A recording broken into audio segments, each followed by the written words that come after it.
Today is Tuesday, the 30th of November 2021, and it is a pleasant good morning and a warm welcome to your program once again, the program that starts your day. This is Good Morning to Leone, live from Broadcasting House, New Englandville, in Freetown. I am Sheku Smiler. Our quote of the day is from Adolf Hitler, a former military leader, politician, and German writer, and it says, "Our object must be to bring our territory into harmony with the numbers of our population." Coming up in this edition of the program Good Morning Sierra Leone, President Bio declares 9th of December 2021 as Census Night, and the National Monitoring and Evaluation Directorate, or NAMID, has validated its communication strategy with stakeholders from MDs, local councils, and the media. All these are more lined up in this edition of the program Good Morning Leone. But as always, we are still in the fight against COVID-19. So it is imperative that we keep ourselves healthy.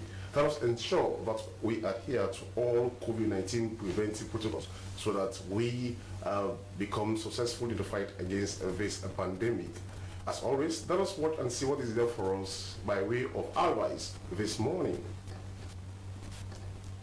You see where them people here wear the mask then fine? Well, now so you say for wear your mask. Cover you no send you much all time where you dey near other person.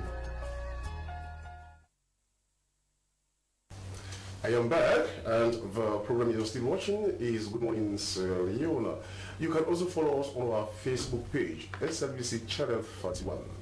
SLBC Channel 41 is our Facebook page. Well, we continue with the program. President Julius Bio, in a nationwide statement on broadcast to the nation last Friday, announced Statistics Sierra Leone will conduct a 2-week counting of everyone in the country from the 10th to the 23rd of December 2021. Statistics Sierra Leone, according to the president, will also collect administrative, demographic, social, and economic information on all households across the country. This is the 2021 mid-term population and housing census. Let us bring you that broadcast by no less a person than the president of the Republic of Sierra Leone, Julius Bio. Sierra Leoneans, in July 2020, I proclaimed the conduct of a mid-term population and housing census to be held in December 2020. That exercise was postponed to 2021 due to the global effects of the COVID-19 pandemic. International technical experts could not travel, and the shipment of 20,000 electronic tablets from Kenya was delayed. Throughout this process, Sierra Leone has received significant support from our friends and partners, especially the President and Government of the Republic of Kenya, the World Bank, UNFPA, UNECA, UNICEF, the Embassy of the People's Republic of China, and the Mano River Union. From within Sierra Leone, we have also received tremendous support from the Parliament, political parties, paramount chiefs, local councils, the Statistics Sierra Leone Council, civil society organizations, and the media. In readiness, I'm informed by the Ministry of Planning and Economic Development that Statistics Sierra Leone has completed and updated digital cartographic maps, conducted a digital pilot census to gain experience and learn lessons, and set up solid technological infrastructure and processes for managing data. Statistics Sierra Leone has also recruited and will soon commence the training of 15,000 field staff, including enumerators, supervisors, IT and administrative support staff. Fellow Sierra Leoneans, we are conducting this 2021 midterm population and housing census for 3 key reasons. 1. To correct the anomalies of the 2015 population and housing census. 2. To provide credible and reliable data that will help us plan, implement, and monitor development interventions by the government of Sierra Leone and our development partners in respect of the current medium-term National Development Plan 2019-2023 and the follow-up national plan. 3. To prepare us for the next population and housing census. This will be the first ever digital census in Sierra Leone. Our country will thus join other African nations like Ghana, Kenya, Ethiopia, Liberia in using technology and digitization to conduct a census.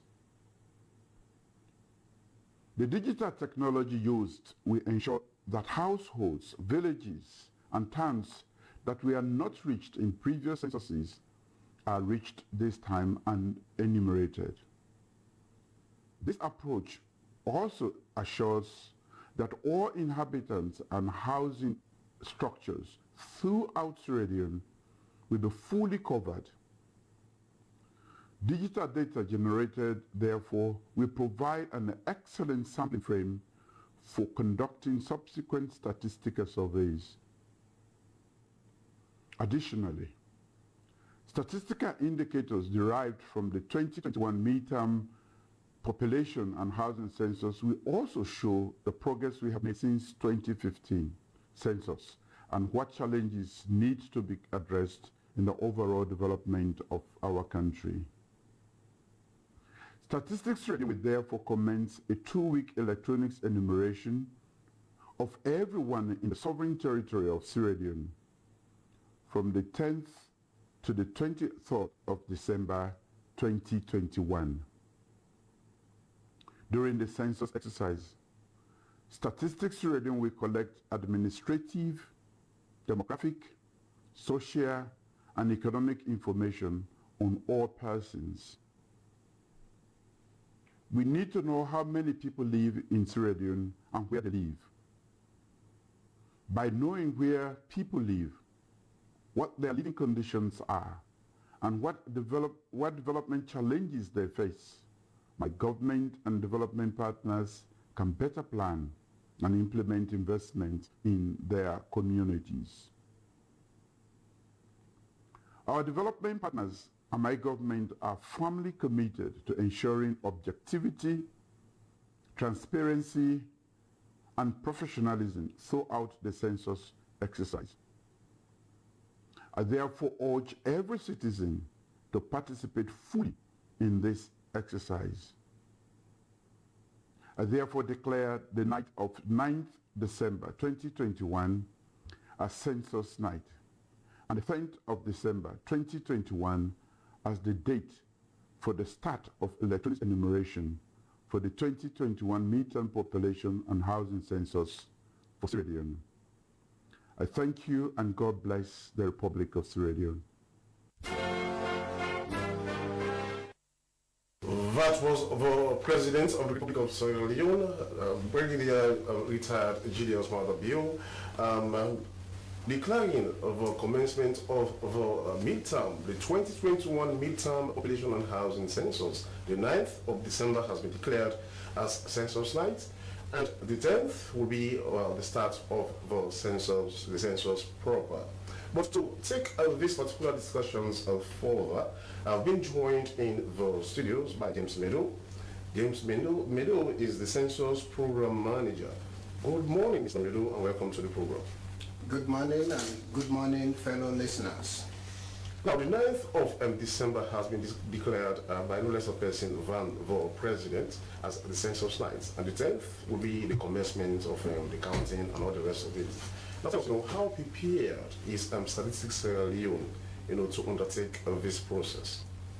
Yes, in talking about the preparedness of Statistics Sierra Leone, I will start by sharing with the listeners about where are we coming from, where are we now, and where are we going to. To start with, where are we coming from? this whole process started with the inability of the institution to provide locality level data to our development partners. We all know that development interventions are actually gearing towards addressing the needs of the locality people, community people. So each time the development partners come to us for statistical data for some localities, we are not able to provide those required data. So now, our head of institution, who is no less a person but Professor Osman Sankao, engaged the institution on several occasions to see how that could be done. We called on the technical expert that was involved in the database structuring, and we discovered that it was difficult for us to provide data to our partners at locality level.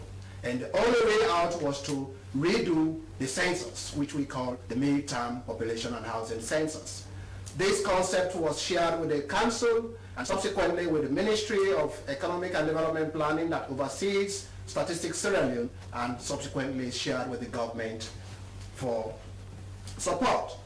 We were able to seek funding from the World Bank, and the government of Sierra Leone also decided to give support to the program.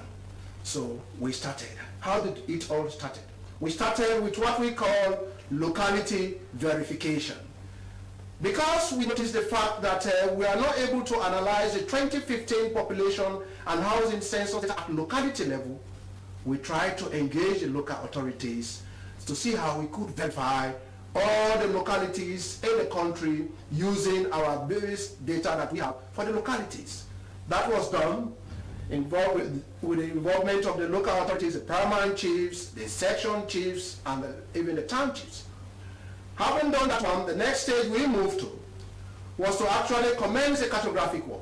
We did that one. When we talk about cartography, that's a system that ensures you demarcate the country into smaller geographic units where you will be actually deploying your enumerators to ensure that they are able to count the population residing in that area and also the housing structures that are there. When we completed that one was done for about 2 months and some weeks. After completion of that one, since we are working with development partners and it's a technical job, we wanted to ensure credibility in the work, transparency and the like. We involved some other partners like the GIS team from Malawi. They came to help us to see how we could validate what has been done, to code all the localities. Now as I'm talking to you, I can assure you that if you go to our office, you tell us, just tell us the name of your locality. We'll be able to tell you where that locality is using a unique identifier. So we have done that one with them, with the GIS Malawi team from Malawi. We have generated the maps. We have done all of that at enumeration area level, and so on and so forth.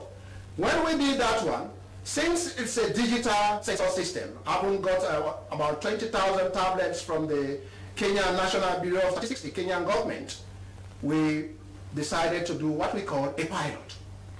A pilot is basically testing the system and processes involved in the real census system. Now, Mr. Middle, let us talk about the pilot, because you've just concluded the pilot. It was for 2 weeks, yes. Right? Now, let us know, how successful was that particular pilot phase of the midterm, population and housing census 2021. Oh, like I said, it was a system that geared towards testing the overall system and processes involved in the normal census. You definitely will face some little bit of challenges in terms of those challenges. Some people will tell you, we had a little bit of constraint in accessing our EA. We have a little bit of constraint in traveling to some communities and so on and so forth. But those challenges are all issues we have looked at. In fact, that came in the point that brought in the point that at this time we have devised a system that will guide the enumerators to go to their EA simply without using hard-copied maps. Okay. Well, let us talk about the finality, because at the end of the day, like for example, if I will go and work, in in unfamiliar, terrain, probably that would pose a challenge because I'm not au fait with the tradition, I'm not au fait with the language. In fact, I'm not even au fait with the topography of that particular area where I've been assigned. So in deploying your staff, your innovators, did you take all of those into consideration? Oh yes, certainly yes. Right from the cartographic exercise, we worked closely with local authorities like the paramount chiefs, the section chiefs, and the others to ensure that we recruit indigents of those areas, because we took note of the fact that if somebody is not able to talk the local language and you send that enumerator to work in some areas, it's going to be problematic. Because some of these questions, until you are able to explain, to interpret it to the people in their local languages, they are going to find it difficult to respond. So we have taken note of that. That's why, in fact, as you can see, the district level training that is going on now is going on at all district headquarter towns. And the local authorities have been part of this process, right from the cartographic work to this period. So I want to assure listeners that we have taken note of that one, and be rest assured, you are not going to have people working in your communities that cannot speak your language. Okay, Mr. Meadow, let's talk about the cartographic mapping, which you've done already. Let us know, are we going to see probably alteration in our map? I mean, our national map, based on the cartographic work you've done so far ahead of the census itself? Well, as an institution, we are not alteration in the sense that after 2015 cartographic 2015 census, we had a little bit of something like 12,000 and above enumeration areas. Of course, for this time round, that's not going to be the same. Our administrative boundary remains the same. That one, we cannot touch it as an institution, but our enumeration areas are going to change because we are going to experience a little bit of increase in our population. So that's just what we change. Okay, now let us talk about this census night. Census night. How strategic, if you like, or how relevant is the census night in the entire process? The population housing census. How key is census night in this whole business? It's very key because, just like you outrightly said, it's a reference point. So if we are talking about the population of Sierra Leone, that's going to be our reference point. The population of Sierra Leone as at this time of the census night. That's what is going to be the reference point. Now, what strategy have we put in place to ensure that we enumerate everybody in the country within that reference period? Now, we took cognizance of the fact that we have what we call floating population, we have what we call institutional population. That's at that census night, there are people that are not going to be in any household. There are people that are going to be traveling. They might be sleeping at border point, ferry crossovers and the like. Some are going to be in hospitals, some are going to be in hotels and the like. And in prison as well. And in prisons, precisely, yes, of course, yes. So we are going to train special people are going to visit all those institutions. Border crossover points, ferry terminals where people will be spending that census night to ensure that at that night they are enumerated. So that's the strategy that we have put in place. All right, thank you so much. He is James Mendo, the man in charge of the census, the census program manager. Continue to stay with us, and the program you're still watching is Good Morning Sierra Leone, live on the Sierra Leone Broadcasting Corporation. Now let us go to the National Monitoring and Evaluation Directorate. In their quest to effectively communicate their mandates to the public, the National Monitoring and Evaluation Directorate, or NAMED, has validated its communication strategy with stakeholders from MDAs, local councils, and also the media. Now, as the Directorate is charged with the monitoring, with the responsibility to monitor and evaluate government's non-funded projects, the document aims to set a clear path for NAMED to track progress in various developmental programs. And here is the Director General, who is Dr. James Edwin. Dr. Edwin, good morning. Welcome to the program. Good morning. Good morning to Now, listeners. monitoring and evaluating government and donor funded projects or programs in the country, is such a huge task. How will this particular strategy speak to some of the challenges that you might face in your monitoring and evaluation work? How will this strategy, this communication strategy aid your work at NAMED? Yeah. Before coming to how the strategy is going to work, let me talk about the small background leading to that. Okay. NAMED is like a new baby on the block, and very new indeed. very new, about a year or two old. So when we started, it's like we're starting from zero. So the best thing you do first is to create an enabling environment where you can work and the people you're going to engage with can understand what really your mandate is about. So we develop policies, strategies, and operating systems. And then the next question was, how are you going to get this known to people? So that was why the strategy came into being. We decided, okay, the only way we can do this is put our mandate into a form that the people out there can understand what we want to do. The people out there can understand what we have been asked to do, and they can also understand the results that we are going to get out to them. So there are three ways that strategy is going to be implemented. And one is to engage, which we started last week with all media practitioners, including other stakeholders. Number two is to inform the people of Sierra Leone what really the government is doing, whether it's done well or not. And the third part of it is to implement actually what we have been mandated to do. So that is basically what the strategy is going to do for us. Okay, now that was this strategy, like you likely said, at the start of your submission, that this particular institution is a very new one, very new indeed. But at the same time, it has a very crucial role to play in ensuring quality service delivery, value for money. Now, so that was basically some of the things you do, or some of the things that you'll be doing. Great.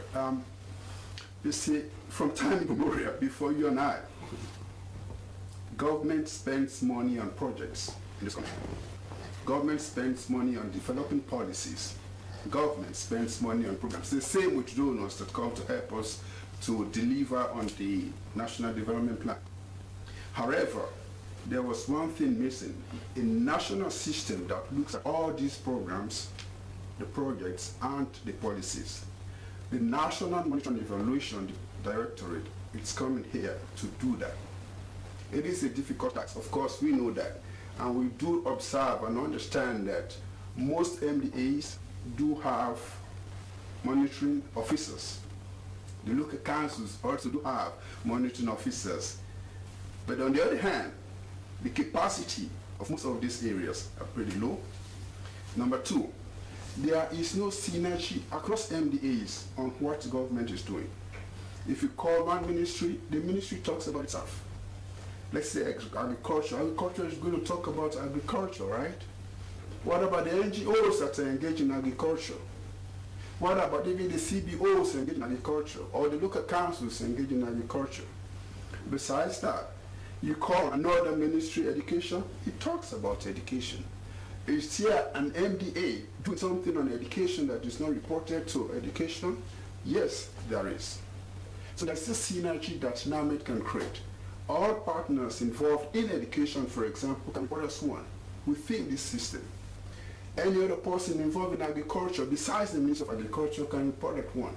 That is synergizing across MDAs so that we avoid reporting in silos. The next point to that is additionality. If Minister of Agriculture is looking at rice production, for example, you go to a district or to a chiefdom, the chances are there are other players in that same agricultural system producing rice. But that number is not reported in the national figures that we see. So we think there is additionality. Instead of just reporting what Ministry of Agriculture is doing, let's add up what other players are doing. Then we have a true picture of what is happening actually in the country. Why am I saying this? Rice, for example, then you can decide, if you have all the players, you can decide to say, okay, the demand for rice is X. The supply in this country reported by agriculture, reported by other players. Is why you out of that, then you know what your gap is. That determines what you can even import if you have to import. So that type of synergy and additionality is what NAMED is going to provide. But here is one beauty about NAMED. We are going to produce what you call a one-stop shop. Instead of calling Ministry of Agriculture to give you data on agriculture, Ministry of Education, it run to Ministry of Education to give you data on education, or communication to give you data on communication. You go to NAMED's website or NAMED Management Information System, click a button, you can see anything you want. So which means it is probably by coincidence that we have somebody from statistics, because in providing data, they are the ones in charge. So which means, that synergy is also going to affect SSL. Great. Okay. Not only SSS, that is part of our strategy, partnership. Partnership is great. We cannot do it alone. That is just impossible. From day one, in fact, my very first conference here in Sierra Leone was with Statistics Sierra Leone, to have that common understanding. The M&E office in Statistics Sierra Leone works with us here, at NAMED. Besides that, Sierra Leone, what is it now? DSTI is working with us in setting up the management information system I'm talking about. Donors are also in this partnership. UNICEF, UNDP, World Bank, MCC, these are all partners. So we do work with partners to see that our mandate is deliverable.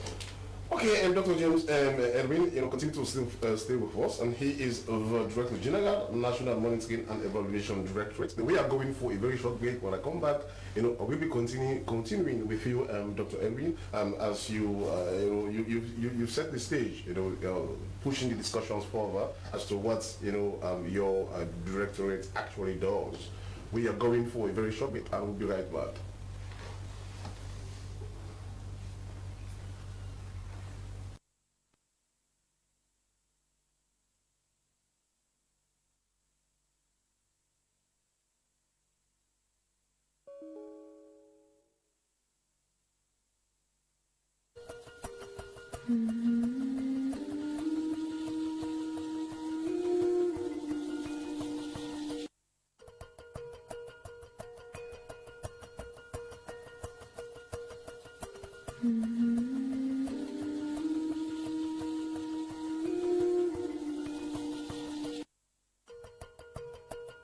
As a mother of the house, whenever I want to prepare palm soup, there's no need pounding palm fruit. All I need is Nkulenu's Ghana's original palm soup base. My soup is done, and its preparation, it is not difficult at all. Nkulenu palm soup base, it's easily done with no difficulties. Just take few ladles and your soup is done. And its flavor, it's amazing. This is Nkulenu's Ghana's original palm soup base. And this is Nkulenu's Ghana's original spiced palm soup base. Iron fruit and turkey berries are naturally added. Also available, brown gold natural cocoa powder, sunny gold brown sugar, meat for full flour, shito, pisa, and moringa. All available at Nyami Ado Enterprise, 1 Lower Waterloo Street, Freetown. Nkulenu palm soup base. Ghanaian original taste. Vinto's unique recipe has been refreshing Sierra Leoneans for over 30 years. Only Vinto has the secret blend of fruits, herbs and spices that has tasted great since 1908. Don't be fooled by inferior imitations. Vinto. Insist on the original. I am back, and the program you're still watching is Good Morning Sierra Leone, live on the Sierra Leone Broadcasting Corporation, where before we went for that very short break, I was talking to Dr. James Edwin. He is the Director General of National Monitoring and Evaluation Directorate in this country. Now, Dr. Edwin, let us talk about monitoring officers, monitoring and evaluation officers in MDAs, because they are the ones you're working with directly. How involved are they? Have you started working with them already, or let us know what is going on? Yeah, our main window into any ministry or department or an agency is targeting monitoring and evaluation officer, if they have. If they don't have, we engage with the ministry or the department or agency and try to get somebody in place. Now, after doing that, we are assessing capacity within each ministry, department, and agency, both institutional and physical, which is the human capacity. You may have somebody in SIT, entitled M&E officer. Probably the person is not well trained to handle M&E. We normally hear people talking of, I'm going to monitor, or I'm going to evaluate. It's a technical thing and it's tough to do. There is a big difference between monitoring and supervision. And what I have realized here is supervision is called monitoring. We are going to change the dynamics. We are changing that paradigm. It's a big shift that we are bringing here. So when we engaged, we brought most of the M&Es in MDAs together, including those in local councils. I had a meeting with them on these policies that we have prepared, the strategies, including the communication strategy. That's why we had that meeting 2 days back, so that we assess what they have in terms of capacity and determine the gap that they need to fill. And so we have a capacity building plan to bring up their capacity to a level that they can report on their projects. The system I'm talking about is not us inputting, it's them looking at what is happening in their departments, in their ministries, in their agencies, and local councils to input on those data. We've also found out that some of these guys we are giving posts, but they are not utilized. They just have titles. The program managers or the financial officers, sometimes we call a meeting, is the finance person that is coming as a monitoring officer. It is the project officer that is coming as an M&E person, but you can understand how that happens, right? That's where the money is. So what we try to do is give capacity to these M&E people, give them recognition, give them the power to say, yeah, we are here to support the system, and also to change this mindset that monitoring is policing. It's not. Monitoring is getting things better. Let people understand this. If you are doing stuff, we are not coming to say, hey, you've committed a crime, so shit. No, you've committed a crime, correct this crime so that you don't do it later. But do you go on monitoring unannounced? Because there are times if somebody knows, a project manager, is informed that you are coming, that is the time you or she will try to, cross the I's and dot the T's. By the time you come, you see everything okay. So do you go on monitoring unannounced?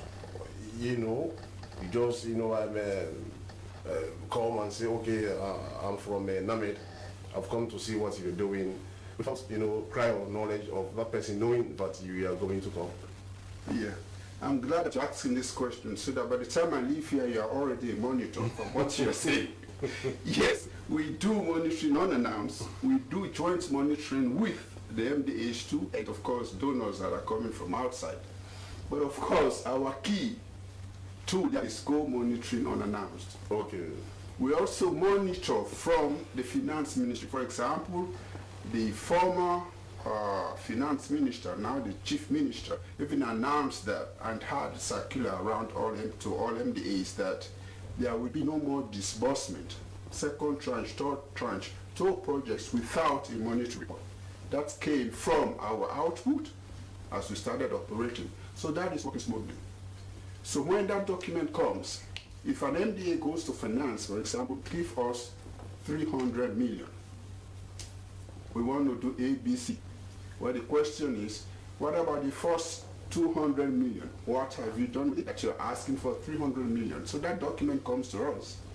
We assess, make a desk assessment here, engaging the MDAs themselves. When we are going to the field, we are not informing them. We go unannounced and do the assessment. Okay, now, Dr. Edwin, let us talk about, because monitoring and also, trying to evaluate, some of these government-funded and donor-funded projects. And there are projects across the country, not only probably the headquarters there in Freetown. Now, going into the provinces, do you intend working with, for example, the local council? Yes, I know they are involved in the validation process. But anyway, it comes to actual work. They are the ones who are out there. They are the ones who are seeing what is going on. They are the ones on whose behalf, projects are being implemented, based on their needs. Now, let us know what is going to be the nature of synergy between NAMED and that of the councils. Right. The 21 councils are fully engaged. In fact, we have a WhatsApp group for them. Every day they communicate with us, we communicate with them. These are people down there. They are really the people that are going to look at the projects. Yes, we have at the national level in the ministries, departments, and agencies, but the local councils are based there in the districts, right? And the cities. These are people that are fully engaged. We've started building the capacity. In fact, right now we announced that the World Bank has given us some money to engage them, to give them the capacity, both technically and, of course, how to really do monitoring. So that one is in place, it's stabilized, and we'll strengthen it. Okay. Now let's talk about how decentralized, because as you know we have 6 main political regions, in this country. We have the Western Rural and Urban, you have the South, you have the Northeast and Northwest, you have the Eastern region, So let us know if you're having some form of representation in these areas. Because it is not all the time, you have to move from Freetown, for example, to go to Kailang, to go to Krubola, to go to, these far to reach areas. So do you have representatives in these regions? It's got 4 sides, in asking questions. That's the next step. We want to start lean and use technology to expand. The next step is we don't want to start like most other ministries or whatever. You have got offices there and people are there probably very little or no work to do. The regional representation is a future step. But right now is to start lean and see that the machinery works. Once the machines start moving, then we can do that type of expansion. We're going to have regional offices and maybe district offices. We don't need much at the local council. As you see, we have already established that type of a network there. However, we always say monitoring is everybody's business. And if it becomes really everybody's business, I tell you for free, in the next 2-3 years, things will change. A whole lot will change. And one way we are trying to do this, a month back, we had a meeting with representatives of paramount chiefs in Parliament. These paramount chiefs are going back to their systems, to their regions, and engage at district level the people they are representing in Parliament. Why am I going to do this?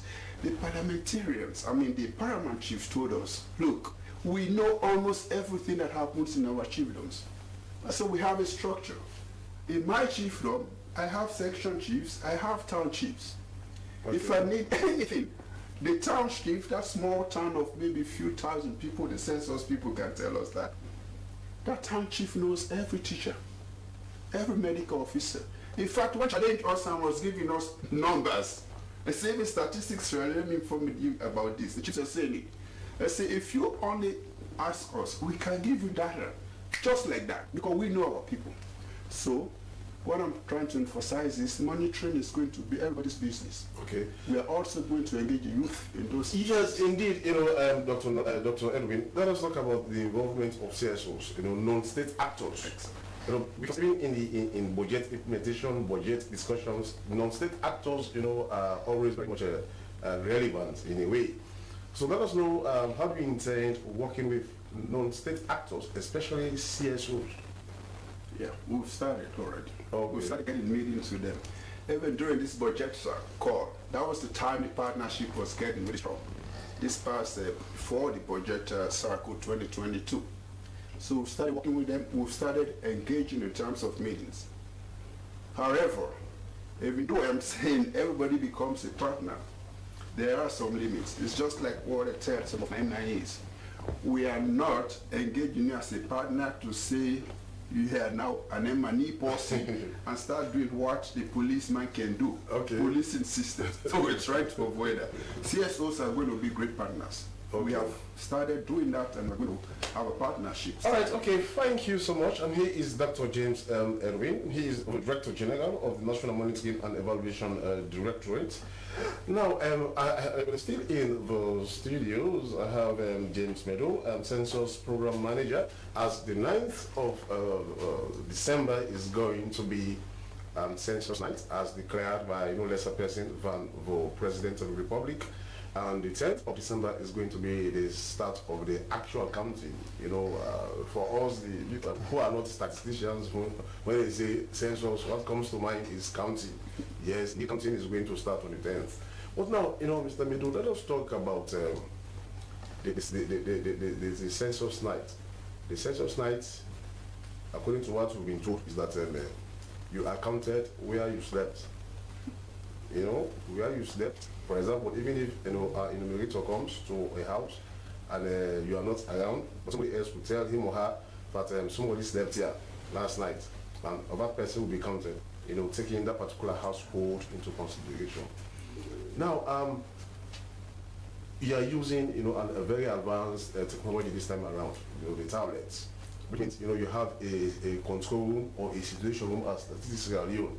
Because there are times when people go to count, they will just come, they sit under a tree, and they assume, numbers, and they fill in the questionnaires and return to SSL.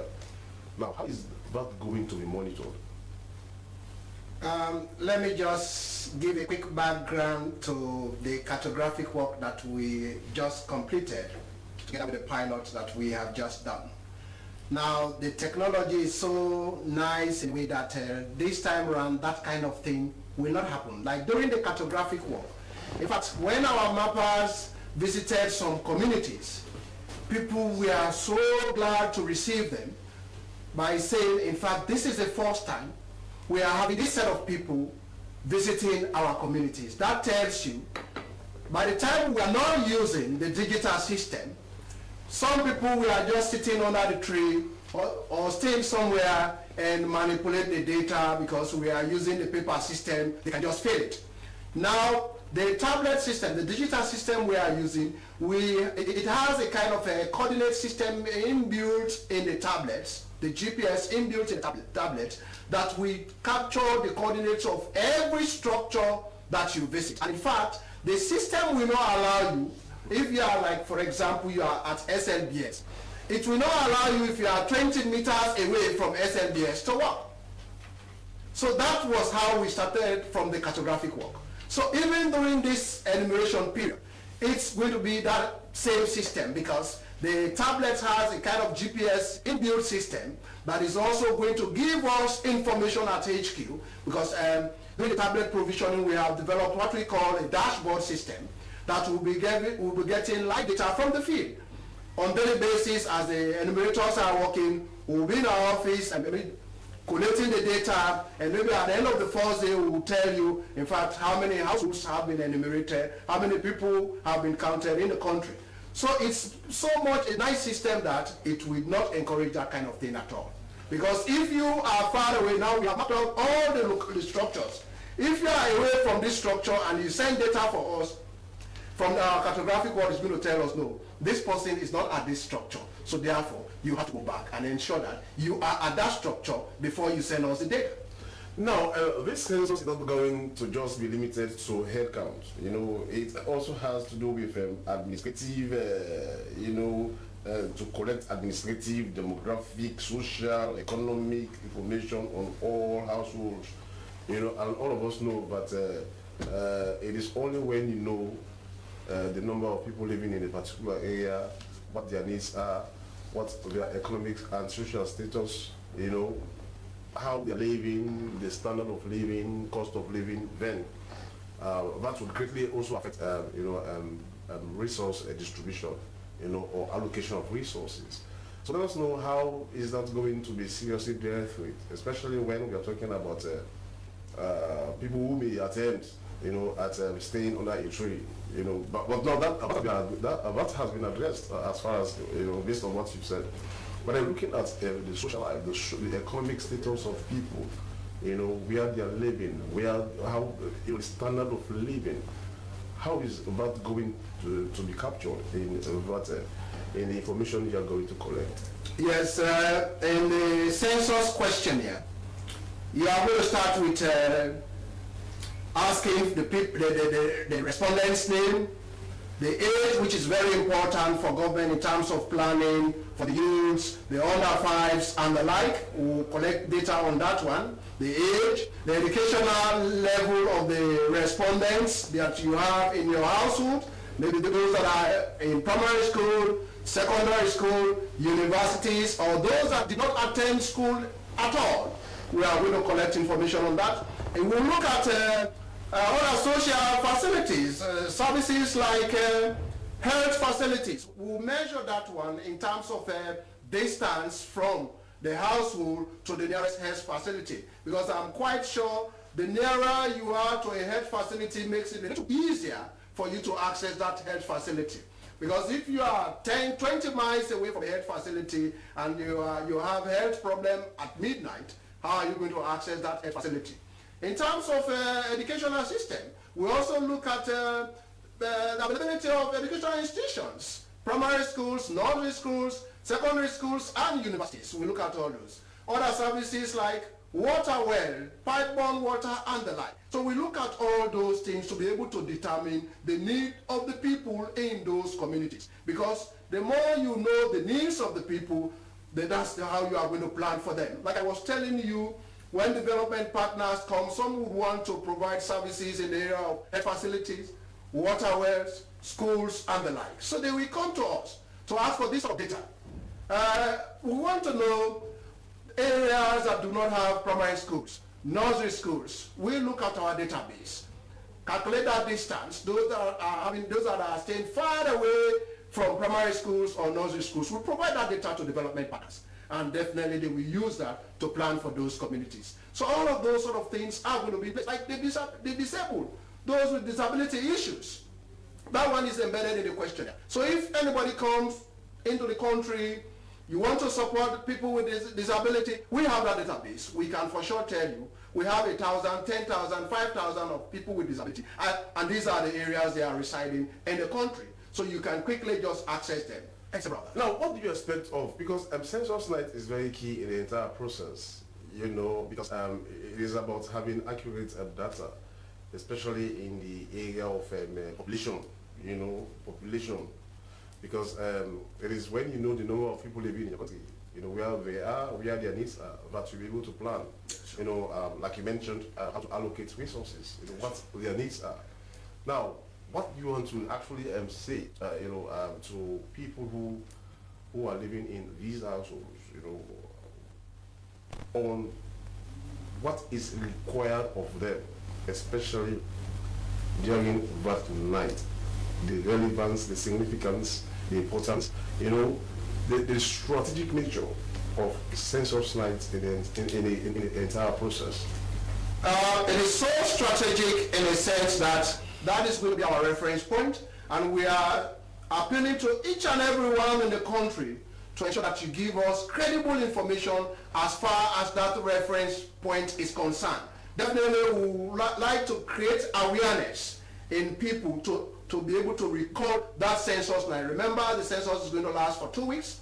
We might have it extended a little bit for a kind of mopping up period, depending on the completion rate after the 2 weeks. Because for sure, if after the 2 weeks, we are going to have a kind of help desk, people will be calling to give us feedback from whatever is happening from the field. Some people will definitely tell after the 2 weeks, we have not received any enumerators, people have not come to our house, people have not visited our structures, and so on and so forth.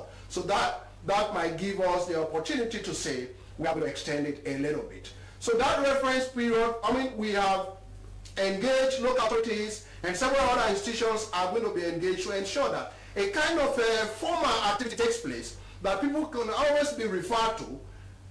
Maybe it's the time that we will say, okay, let all the churches just ring bell at that time to create the awareness in the minds of the people, or let all the mosques at least do something so that it could be referenced. When you go to this village, you will just reference, oh, that night that kind of thing happened. They rang that bell at midnight or at this time, or there was a dance date here on that Saturday or on that day, and so on and so forth, so that they will be able to recall that date exactly. In fact, you know, I'm glad you mentioned, you know, the churches ringing the bell. to remind, people that that is particular night is census night. It has some biblical, because even Jesus Christ, when there was this counting that was to take place, Joseph and Mary traveled, to just sleep so that they will be counted, and it has some biblical relationship. Thank you so much. He is James Meadow, the Census Program Manager, Statistics Leone. Well, the 9th of December 2021 is Census Night, and the 10th is going to be the start of the census proper. Thank you so much, Mr. Meadow, for your update this morning. Well, I still have in the studios Dr. James Edwin. He is Director General of the National Monitoring and Evaluation Directorate. Now, Dr. Edwin, let us talk. You have to be very brief because time is no more in our favor. How do you intend, apart from this media engagement now that you're doing, how do you intend popularizing this particular directorate? Insofar as all of us know that it is a very new one. How do you intend to let people know that you exist, as a directorate that has come to ensure value for money, quality service delivery? Yeah, I think we still continue with the engagement. Besides the media engagement we've done, we have our website to popularize things that people can access. We'll be producing things like newsletters that we can send around to MDAs. We'll be having different meetings with different stakeholders. So these are just ways that we are thinking of popularizing the communication strategy and, of course, selling ourselves to the general public. All right, thank you so much. And that is how we say goodbye. It has been Good Morning Sierra Leone, live on the Sierra Leone Broadcasting Corporation. Many thanks to Mr. Meadow, James Meadow from Statistics Sierra Leone, Census Program Manager, and also Dr. James Edwin from the National Monitoring and Evaluation Directorate. Well, many thanks to the entire production team, especially producer Francis Barnard. I am Sheku Smiler saying goodbye and have a wonderful day.